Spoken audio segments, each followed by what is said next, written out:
안녕하세요. 저는 30년 넘게 은행에서 근무했고, 그중 10년 이상을 지점장으로 일했습니다. 하루에도 수십 명씩 고객을 상담하고, 한 달이면 수억 원의 자금이 움직이는 현장을 지켜봤죠. 수많은 고객을 만나면서 똑같은 질문을 받곤 했습니다. 저는 왜 이자가 이 정도밖에 안 나오죠? 지인은 똑같은 예금인데 더 받았다던데요. 직원분이 말 안 해주셔서 몰랐어요. 그때마다 안타까웠습니다. 왜냐하면 말 한마디만 달랐어도 충분히 더 좋은 조건을 받을 수 있었기 때문입니다. 은행은 생각보다 많은 조건을 말하지 않습니다. 특판, 우대 혜택이 있어도 말 안 하면 없는 걸로. 정말 안타깝게도 직원이 말 안 해준다고 문제 삼을 수도 없죠. 그리고 더 안타까운 건 고객이 먼저 꺼낸 한마디 말 때문에 자신의 협상력을 스스로 떨어뜨리는 경우가 너무 많다는 겁니다. 예를 들어, 그냥 아무거나 추천해 주세요. 다 넣을 테니까 알아서 해주세요. 예전에 다녔던 직원은 이렇게 해줬는데요. 이런 말들이 실제로는 손해의 시작일 수 있습니다. 제가 오늘 드리고 싶은 말씀은 단 하나입니다. 은행에서는 내가 어떤 말을 하느냐에 따라 우대금리 한도 혜택의 폭이 전혀 달라진다는 것. 이 영상에서는 제가 직접 겪은 실제 상담 사례를 바탕으로 은행 창구에서 절대 해선 안 될 말 5가지를 알려드릴 겁니다. 그리고 영상 후반부에는 반대로 은행 직원이 이분은 좀 더 챙겨드려야겠다라고 생각하게 만드는 협상에 유리한 말 습관과 표현도 소개해드릴게요. 영상을 끝까지 보시면 앞으로는 어떤 은행을 가더라도 당당하고 똑똑하게 내 돈을 지키는 법 분명히 얻어가실 수 있을 겁니다. 그럼 지금부터 당신의 금리를 바꾸는 말 공부 함께 시작하겠습니다. 5위. 저 그냥 아무거나 괜찮아요. 은행 창구에 앉았을 때 가장 많이 들은 말 중 하나가 바로 이겁니다. 직원분이 보시기에 괜찮은 걸로 해주세요. 잘 모르니까 그냥 추천해 주시면 될 것 같아요. 이 말을 하시는 분들의 마음은 사실 굉장히 순수합니다. 괜히 까다롭게 굴고 싶지 않다. 직원 말 잘 따르면 손해 안 보겠지. 난 잘 모르니까 전문가한테 맡기는 게 낫겠지. 그런데 결과는 정반대입니다. 말을 잘 들은 고객일수록 손해를 본다. 이게 냉정한 현실입니다. 왜일까요? 은행 직원은 고객의 요구에 맞춰 상품을 안내합니다. 즉, 고객이 특별한 조건을 묻지 않으면 기본 상품, 기본 조건, 가장 무난한 상품을 먼저 안내하는 구조입니다. 왜냐고요? 그게 가장 빠르고 전산 입력도 단순하고 무엇보다 불만 없이 넘어갈 가능성이 높은 고객이기 때문입니다. 그러니까 아무거나 괜찮다는 말은 곧 나는 정보도 안 찾았고 딱히 조건도 안 따진다는 신호가 됩니다. 한 번은 이런 일이 있었습니다. 지방에 사는 60대 고객님이 은퇴 후 모아둔 돈 1억 원을 예치하러 은행에 오셨어요. 처음부터 이렇게 말씀하셨죠. 다 괜찮습니다. 그냥 추천해 주시는 걸로 할게요. 직원은 시스템상 가장 기본적인 정기예금 3.4% 상품으로 안내했고 고객님도 별다른 질문 없이 진행하셨습니다. 그런데 그날 같은 지점의 다른 고객에게는 3.9%짜리 우대 특판 예금이 안내됐습니다. 조건은 단순했습니다. 스마트 뱅킹 가입 이체 하나만 등록하면 됐죠. 결국 두 고객의 1년 이자 차이는 약 50만 원. 5년 기준으로 보면 250만 원 이상의 차이가 납니다. 아무 말도 하지 않은 대가치고는 꽤 비싸죠. 아니, 직원이 왜 좋은 걸 안 알려줬어요? 이렇게 생각하실 수도 있습니다. 하지만 현실은 단순합니다. 직원은 묻지 않는 고객에게 굳이 더 많은 조건을 꺼내지 않습니다. 특히 요즘처럼 창구 인력이 줄고 시간당 처리해야 할 고객 수가 많은 상황에서는 무난하게 끝나는 고객이 업무 효율상 가장 편한 고객이니까요. 게다가 특판이나 우대 조건은 시스템상 자동 노출이 안 되는 경우도 많습니다. 직원이 따로 검색해야 뜨는 경우도 있고 일부 지점 한정 프로모션이라 더더욱 말 안 하면 모르고 지나가기 쉽습니다. 그렇다면 어떻게 말해야 직원이 정보를 꺼내줄 이유를 느낄까요? 단 한 문장으로도 바꿀 수 있습니다. 요즘 금리 제일 높은 상품이 뭐예요? 혹시 오늘 특판 예금 같은 거 있나요? 조건에 따라 달라지는 금리 상품도 있나요? 우대 금리 받을 수 있는 조건이 있다면 알려주세요. 제가 맞춰볼게요. 이런 말 한마디면 충분합니다. 이건 까다로운 고객이 아닙니다. 은행 입장에서는 조건을 비교하고 싶어하는 고객, 즉 정보를 챙겨줘야 할 이유가 생긴 고객이죠. 그리고 이건 무례하거나 불편한 요청이 아닙니다. 오히려 직원 입장에서도 전산을 더 확인할 이유가 생기고 그 고객을 관리할 가치가 있는 고객으로 보게 됩니다. 은행도 결국은 사람 사이의 일이기 때문에 말투 하나, 표현 하나에서 느껴지는 분위기가 결과를 바꿉니다. 저 그냥 아무거나 괜찮아요는 언뜻 보기엔 순하고 착한 말 같지만 은행에선 오히려 자신의 권리를 포기하는 말이 될 수 있습니다. 앞으로는 나 금리에 관심 있어요. 조건 잘 보고 선택하고 싶어요. 이걸 보여주는 말 습관을 가져보세요. 그 한마디가 당신의 이자를 지켜줄 무기가 됩니다. 4위. 그냥 이 돈 다 예금할게요. 그냥 이 돈 다 예금할게요. 이거 오늘 다 넣으려고요. 이 말도 겉으로 보기엔 아무 문제 없어 보이죠. 하지만 은행 창구에서는 이 한마디가 고객의 협상력을 완전히 없애는 말이 됩니다. 왜일까요? 은행에서는 고객의 예치 금액, 예정된 거래 규모, 자금 여력이 모두 협상에 영향을 미칩니다.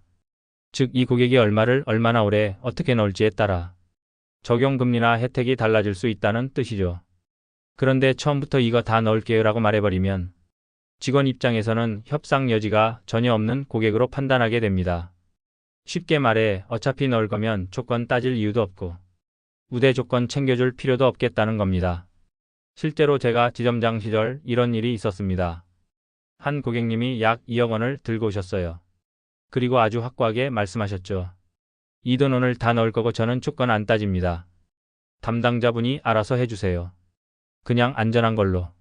이 말을 듣고 직원이 선택한 상품은 가장 안정적이고 기본적인 예금 상품. 금리는 3.3%. 특판, 우대 조건 전혀 없는 상품이었습니다. 같은 날 다른 고객은 이 중 일부만 넣고 나머진 다음 주쯤에 나눠서 운영할 생각입니다. 혹시 우대 금리 받을 수 있는 조건이 있다면 알려주세요. 라고 말했죠. 그 고객은 우대 조건 하나 충족해서 3.8% 금리 상품에 가입했습니다. 같은 날, 같은 은행, 비슷한 금액인데도 단지 처음에 꺼낸 말과 대화 태도 때문에 1년 기준으로 수십만 원의 이자 차이가 발생한 겁니다. 이쯤에서 이렇게 생각하시는 분도 계실 거예요. 그럼 일부러 예치할 돈을 숨기라는 말인가요? 절대 아닙니다. 은행과 고객은 신뢰가 기본입니다. 하지만 신뢰와 조건 협상력은 다릅니다. 은행이란 곳은 전산상 우대 기준이나 특판 조건이 명확하게 있기 때문에 그걸 묻는 고객과 묻지 않는 고객 사이에 정보의 격차가 생기는 구조인 거죠. 그래서 중요한 건 전달 순서와 말의 뉘앙스입니다. 예를 들어 이런 식으로 말해보세요. 이 자금 중 일부만 넣고 나머지는 조건 보고 결정하려고 해요. 혹시 예치 금액이나 기간에 따라 우대 조건이 바뀌는 게 있을까요? 이 돈 전체를 맡길 수도 있는데 괜찮은 조건이 있으면 검토해 보려고요. 이렇게 말하면 직원 입장에서는 이 고객은 조건을 비교하려고 하는 사람, 자금 운영 방식이 유연한 고객으로 인식됩니다.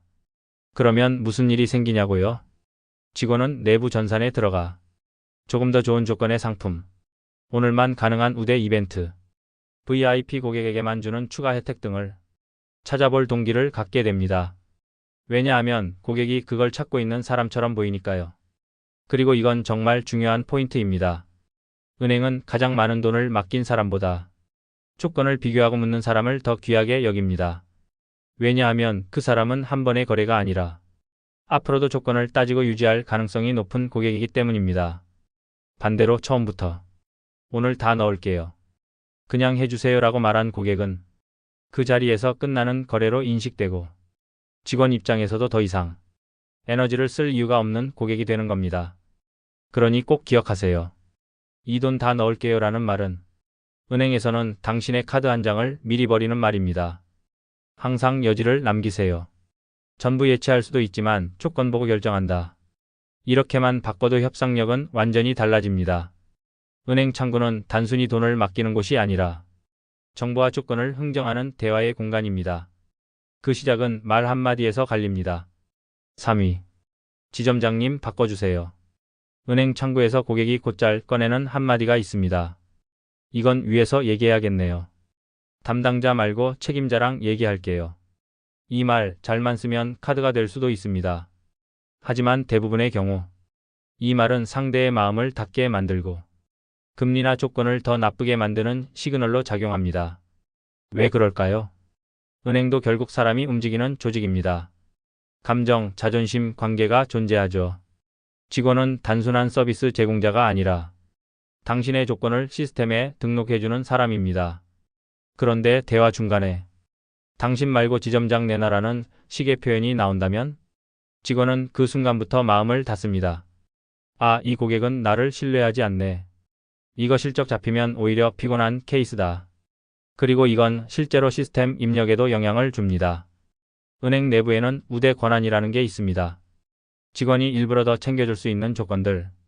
예를 들어 우대 금리 적용 체크, 상품 분산 예치 시 추가 혜택 제공, 정기적 상담, 고객으로 등록 같은 것들이요.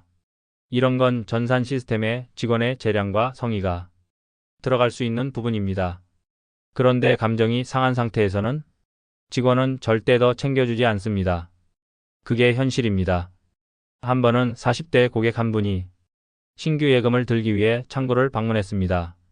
직원은 기본 상품을 안내했고 고객은 만족하지 않았습니다. 그리고 대화 중 이런 말이 나왔죠.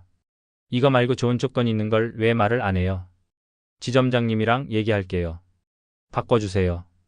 그 순간 직원의 표정이 굳었습니다. 사실 그날 해당 고객의 금액이면 단골 고객 조건에 준하는 혜택도 줄 수 있었지만 직원은 전산상 기본 조건만 적용으로 마무리했습니다. 고객 입장에선 정당하게 내 권리를 요구한 것이었을 수 있습니다. 하지만 직원 입장에서는 불신, 감정적 마찰, 불쾌한 상호작용으로 느껴지는 거죠. 여기서 한 가지 꼭 말씀드리고 싶은 게 있습니다. 은행 직원은 당신의 돈을 받아주는 사람이 아닙니다. 당신이 받을 수 있는 최적의 조건을 시스템에 입력해주는 유일한 사람입니다. 그래서 우리는 상대가 문을 닫게 만드는 말을 피해야 합니다. 지점장 바꿔주세요는 상대가 협조할 이유를 없애는 말 중 하나입니다. 그렇다면 내가 원하는 정보를 받으면서도 직원과의 관계를 무너뜨리지 않으려면 어떻게 말하는 게 좋을까요? 혹시 더 좋은 조건이 있는지 한 번만 더 살펴봐 주실 수 있을까요? 다른 은행에서는 이런 조건을 제안받았는데 혹시 여기선 가능한가요? 이런 표현은 직원에게 자존심을 건드리지 않고 오히려 이 고객은 예의 있고 내가 도와줄 만한 분이라는 인상을 줍니다. 실제로 저도 지점장 시절 이런 식으로 요청하신 분에게는 오히려 더 좋은 조건을 제안드린 경우가 많았습니다. 단지 태도가 달랐을 뿐인데도요. 은행은 결국 서로 기분 나쁘지 않게 협상하는 공간입니다. 직원이 먼저 우대 조건을 꺼내주고 싶게 만들려면 내가 먼저 신뢰와 여지를 남기는 태도를 가져야 합니다. 지점장 바꿔주세요는 강한 말이지만 결과는 약하게 끝나는 경우가 많습니다. 오히려 말의 온도를 낮추고 상대의 자리를 존중해 줄 때 그 사람이 당신의 조건을 더 높여주는 숨은 조력자가 되어줄 겁니다. 2위. 다른 은행 갈까 생각 중이에요. 이거면 굳이 여기서 안 해도 되겠네요. 이 조건이면 그냥 딴 데 갈게요. 이런 말 들어보셨거나 직접 해보신 적 있을 겁니다. 그 의도 이해합니다. 내가 이탈할 수도 있다는 메시지를 던지면 직원이 뭔가 더 좋은 조건을 제안하지 않을까, 혹은 숨겨놓은 카드라도 꺼내지 않을까 하고요. 그런데 현실은 이 멘트는 협상이 아니라 관계 종료 선언으로 해석됩니다. 은행 직원은 고객을 신규 일반, 우수 VIP 등으로 분류합니다. 여기엔 단순한 예치 금액뿐 아니라 거래 지속 가능성, 신뢰도, 충성도가 들어갑니다. 그런데 대화 중에 다른 은행 갈 수도 있다고 말하는 순간 직원 입장에서는 이 고객을 지속 가능성 낮은 고객, 즉 신경 써봤자 오래가지 않을 고객으로 분류하게 됩니다. 결과요. 우대 조건 적용 대상에서 제외됩니다. 직원이 더 적극적으로 움직일 이유가 사라집니다. 제가 지점장이던 시절 한 50대 고객님이 5천만 원을 예치하러 오셨습니다. 처음엔 금리에 대해 설명을 들으시더니 말씀하셨죠. 이율이 생각보다 별로네. 딴 데 갈까 싶기도 하네요. 사실 이 고객님도 직원도 서로 기분이 썩 좋진 않았습니다. 고객은 뭐라도 더 받을 수 있지 않을까 했고 직원은 그 순간 판단했습니다. 이분은 금액은 크지 않고 충성도도 낮다. 그래서 더 좋은 조건은 제시하지 않았고 기본 금리로 바로 마감 처리했습니다. 고객은 실망한 얼굴로 돌아갔고 다시 오지는 않으셨습니다. 여기서 중요한 건 그분이 실제로 더 좋은 조건을 받을 수 있는 상황이었음에도 그 말 한마디 때문에 그 기회를 놓쳤다는 점입니다. 사실 다른 은행과 비교했더니 조건이 더 나았다는 말은 직원 입장에선 협상의 신호가 아니라 감정적 거리를 두기 위한 방어로 받아들여집니다. 은행 직원도 알고 있습니다. 고객이 진짜 다른 은행으로 가려면 이미 갔을 거라는 걸요. 그러니 협박성 멘트에는 움직이지 않습니다. 그렇다면 다른 은행 조건을 비교해봤다는 사실은 도움이 될 수 없는 걸까요? 아닙니다. 중요한 건 말의 방식과 태도입니다. 다른 은행에서는 이 정도 조건을 제안받았는데 혹시 여기선 어떻게 될까요? 여기서 거래하고 싶은데 혹시 맞춰주실 수 있는 조건이 있을까요? 이런 말은 협박이 아니라 요청처럼 들립니다. 떠나겠다는 선언이 아니라 남고 싶다는 제안처럼 보입니다. 이런 태도를 보이면 직원은 오히려 더 움직입니다. 아, 이분은 우리 은행에서 거래하고 싶어 하는구나. 조건만 맞춰주면 꽤 괜찮은 고객이 될 수 있겠다. 이렇게 느끼게 만들면 그때부터 전산 시스템을 더 확인하고 우대 조건을 제시할 가능성이 생깁니다. 또 하나 기억하셔야 할 건 은행 직원도 성공적인 상담 경험을 쌓아야 자기 실적에도 도움이 된다는 겁니다. 그러니 고객이 협력 가능한 태도를 보이면 더 많이 더 열심히 도와주게 됩니다. 말 한마디로 협박의 대상이 될 수도 있고 협상의 파트너가 될 수도 있습니다. 어떤 선택을 하느냐에 따라 당신의 예금 조건, 금리 혜택은 전혀 다른 결과를 만들어냅니다. 1위. 예전에 다녔던 직원이 그렇게 해줬는데요. 예전엔 그렇게 안 했는데요. 전에 있던 직원은 저한테 더 잘해줬어요. 이런 말 낯설지 않으시죠? 은행에 자주 가는 분일수록 이 말을 써본 경험이 한두 번쯤은 있을 겁니다. 그런데 이 말이 은행 창구에서는 가장 피해야 할 말 1위입니다. 왜일까요? 먼저 생각해 봅시다. 예전 직원은 그렇게 해줬다는 말은 누구를 향한 말일까요? 바로 지금 앞에 있는 직원의 책임을 암시하는 말입니다. 당신은 그 직원보다 못하다. 이런 느낌으로 들리기 때문에 직원 입장에서는 방어적 태도를 취하게 됩니다. 그리고 방어적인 순간부터 더 챙겨주고 싶은 마음이 사라집니다. 한 60대 남성 고객님이 적금 만기 자금을 재예치하려고 지점을 방문하셨습니다. 직원이 3.5% 금리 상품을 안내하자 바로 이렇게 말씀하셨죠. 예전엔 다른 직원이 나한테 4%짜리 해줬는데요. 문제는 그때와 지금은 금리 상황도 다르고 상품 구성도 다르고 그 직원은 이미 퇴사한 상태였다는 것. 그럼에도 불구하고 이 고객의 요구는 그걸 지금 당장 해달라는 톤이었습니다. 결과는 어땠을까요?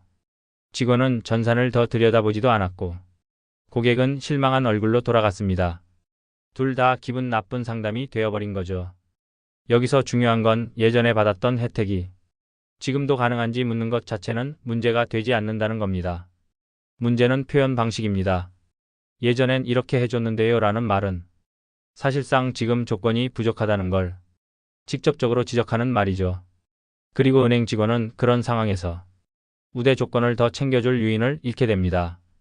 게다가 예전의 조건이 당시의 프로모션 상품이었거나 지점장 재량에 따른 특별 적용일 경우도 많습니다. 이걸 현재 기준에 억지로 끼워 넣으려 하면 오히려 민원 리스크로 분류될 수도 있습니다. 그럼 어떻게 말하면 좋을까요? 그땐 특별 이벤트였던 걸로 기억하는데 지금도 유사한 상품이 있을까요? 제가 예전에 안내받은 조건이 기억나서요. 혹시 오늘도 그런 조건이 있는지 여쭤보고 싶어요. 이런 표현은 압박이 아니라 질문입니다. 직원 입장에서도 부담 없이 확인해 볼 수 있는 여지를 주죠. 그리고 중요한 건 이런 방식으로 접근하면 직원이 오히려 기분 좋게 전산을 더 들여다보게 됩니다. 아, 이 고객님은 예전부터 우리 지점에 관심을 가졌고 비교도 해보시는 분이구나. 그러면 내가 조건을 좀 더 잘 챙겨드려야겠다. 이런 마음이 생기는 겁니다. 은행 창구에서 가장 큰 손해는 정보 부족이 아니라 잘못된 접근 방식에서 오는 감정의 단절입니다. 예전에 그렇게 해줬다는 말은 정보 공유가 아니라 비교 비판으로 받아들여질 수 있는 말입니다. 직원은 고객의 말을 전산에 반영하는 사람이지만 감정이 다치면 그 전산도 더 이상 움직이지 않습니다. 꿀팁 코너. 은행 직원이 우대해주고 싶어지는 고객의 말 습관. 지금까지는 은행 창구에서 절대 하지 말아야 할 말들을 살펴봤습니다. 그렇다면 반대로 은행 직원이 이분은 뭔가 더 챙겨드려야겠다 라고 생각하게 만드는 고객은 어떤 사람일까요? 바로 말의 온도와 방향이 다른 사람입니다. 1. 조건을 묻는 대신 배려하는 말부터 시작하는 사람. 예를 들어 이런 말입니다. 바쁘신데 죄송하지만 혹시 확인 가능할까요? 혹시 제가 모르는 우대 조건이 있을까 해서 여쭤봐요. 이런 말 한마디는 나는 무례하게 굴지 않겠습니다 라는 사전 신호입니다. 그걸 들은 직원은 이분은 예의 있고 도와주고 싶은 분이다 라고 느끼게 되죠. 2. 조건 맞춰볼게요 라는 의지를 보여주는 사람. 우대 조건 중에 제가 챙길 수 있는 게 있다면 알려주세요. 인터넷 뱅킹이나 급여 이체 조건 맞추면 금리가 달라지나요? 이런 표현은 나도 노력할 테니 좋은 조건 주실 수 있으면 주세요 라는 뜻입니다. 은행 직원은 서로 협조해서 좋은 결과를 만들 수 있는 고객이라고 판단하게 됩니다. 실제로 이런 태도를 가진 고객에게 직원이 잠깐 보류 중인 특판 상품을 꺼내주는 경우도 많습니다. 3. 여기서 거래하고 싶어요 라는 선 긋기. 다른 데도 봤지만 여기랑 오래 거래하고 싶어서요. 여기가 관리가 잘 돼서 왔어요. 혹시 조건도 괜찮으면 여기서 하고 싶습니다. 이 말은 협상이 아닙니다. 충성도 있는 고객이라는 강력한 신호죠. 은행 입장에선 이탈 가능성 낮고 장기 고객이 될 사람이기 때문에 적극적으로 조건을 챙기고 싶은 마음이 생깁니다. 4. 혹시 제가 챙기지 못한 조건이 있을까요? 라는 열린 질문. 이 말은 직원이 말 안 해도 되는 정보까지 꺼내게 만드는 마법 같은 표현입니다. 예를 들어 이 상품은 조건이 까다로워서요 라며 안내를 생략하려던 상품도 그럼 설명드릴게요 라며 다시 말문을 여는 계기가 됩니다. 고객의 말 한마디가 설명해도 되는 분위기를 만들어준 겁니다. 또 마지막은 감사 인사 한마디. 바쁘신데 친절히 도와주셔서 감사합니다. 덕분에 잘 선택한 것 같아요. 수고 많으셨어요. 이 말은 금리를 바꾸지는 못합니다. 하지만 고객을 기억하게 만드는 가장 강력한 한마디입니다. 이런 인사를 남긴 분은 다음에 다시 왔을 때도 직원이 기억하고 상담을 반갑게 이어가게 됩니다. 은행 창구는 숫자와 조건의 공간이기도 하지만 무엇보다도 사람과 사람이 만나는 공간입니다. 조건을 따지는 것과 예의를 갖추는 것은 절대 반대 개념이 아닙니다. 내 돈을 지키고 내 혜택을 키우기 위한 진짜 비밀은 어떤 말투로 어떤 태도로 이야기하느냐에 달려 있습니다. 같은 금액을 맡기고도 누군가는 더 많은 이자를 받고 누군가는 놓치고 간다는 것. 그 차이는 단지 말 한마디에서 시작됩니다. 그 말습관 하나가 당신의 이자, 혜택, 그리고 신뢰받는 거래로 이어질 겁니다. 구독과 좋아요 잊지 마세요. 감사합니다.